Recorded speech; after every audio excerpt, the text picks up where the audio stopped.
मैं कोई अपनी तारीफ करने के लिए नहीं कह रहा हूं, मुझे क्षमा करना, लेकिन प्रसून जी ने सवाल पूछा है, मैं जवाब न दूं तो ठीक नहीं लगेगा।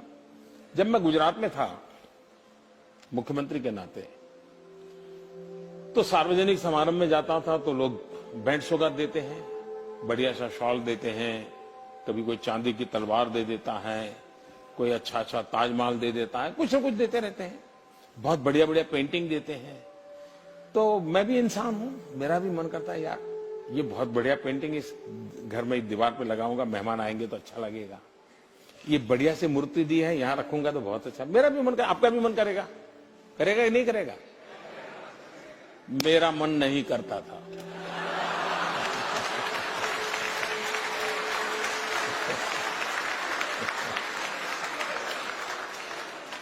और मैं ये सारी चीजें सरकार का जो ट्रेजरी होता है, तोशाखाना बोलते हैं, उसमें डाल देता था। वो भी बड़े तंग आ गए, ये सब क्या सब्जी से आप बारियां बेच देते हो। मैंने कहा मैं कहाँ रखूंगा भाई, मेरे कौन संभालेगा इन चीजों को, कोई इसके लिए किसी को रखना पड़ेगा मुझे। मैं दे देता था। फिर मैं उसका वैल्यूएशन करवाने लगा, फिर मैंने उसका ऑक्शन करवाना शुरू किया। हम लोग जानते हैं हिंदुस्तान में राजनेताओं के साथ ऐसी बातें सब सच होती है, सभी मैं नहीं कहता हूं, सब झूठ होती है, ये भी मैं नहीं कह सकता। लेकिन ये तो होता है कि यार वो फलाना था, इतना ले गया। लेकिन मैं गर्व से कहता हूं कि जब मैंने गुजरात छोड़ा था तो ये जो मुझे मिलती थी चीजें, मैं उसका लगातार ऑक्शन करता था पब्लिक में, और ऑक्शन करके उससे जो पैसा आता था वो मैं गर्ल चाइल्ड एजुकेशन के लिए सरकार में डोनेट कर देता था।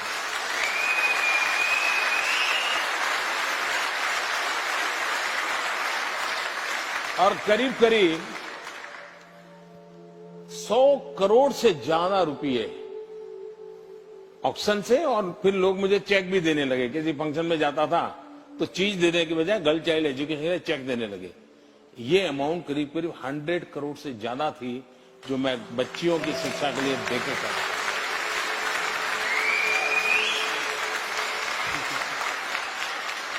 जब मैं मुख्यमंत्री से निकल करके दिल्ली आना तय हो गया, आप लोगों ने मुझे धक्का मार दिया, तो मैंने मेरे अफसर जो थे उनको बुलाया। मैंने कहा भाई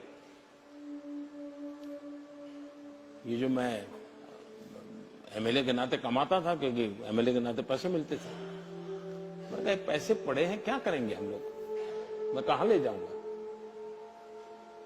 आप हैरान होंगे सुनकर के, मुझे अभी याद नहीं है, शायद 5-6 लाख रुपया था।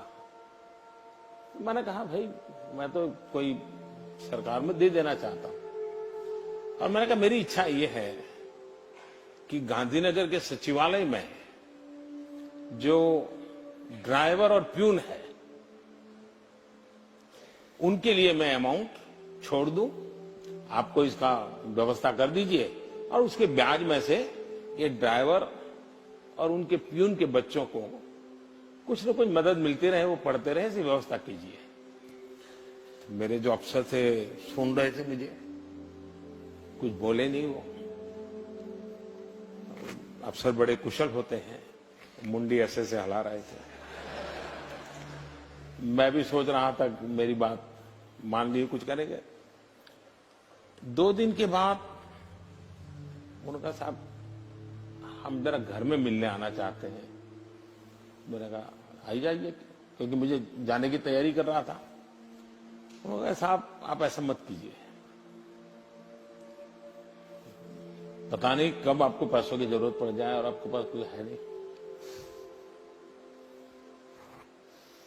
मेरे अफसरों ने मुझे वो पैसे देने नहीं दिए। तो मैंने कहा यार कम से कम मैं तो क्या करूंगा इसे ले जाकर। आखिरकार वो बहुत समझाने पर मान गए, और सारे पैसे तो मेरे उन्होंने लेने से मना कर दिया, लेकिन एक छोटा सा फाउंडेशन बनाया, और मुझे याद नहीं आज शायद 21,000 रुपया है, इतना कुछ शायद उसमें मैं दे करके इन गरीब लोगों के लिए दे करके निकल गया। शायद मेरी जिंदगी ही मैं ऐसी अभाव में पैदा हुआ इसलिए मुझ पर किसी चीज का प्रभाव नहीं होता है। और ये फकीरी वगैरह है, वो तो शब्द बड़े हैं, लेकिन मैं औलिया हूं, ये मेरा कोई लेना देना नहीं। बस वही है सर, फकीरी उसी का हमसे जिक्र कर रहे थे। नहीं, आपने वो हर चीज में परिलक्षित होती है।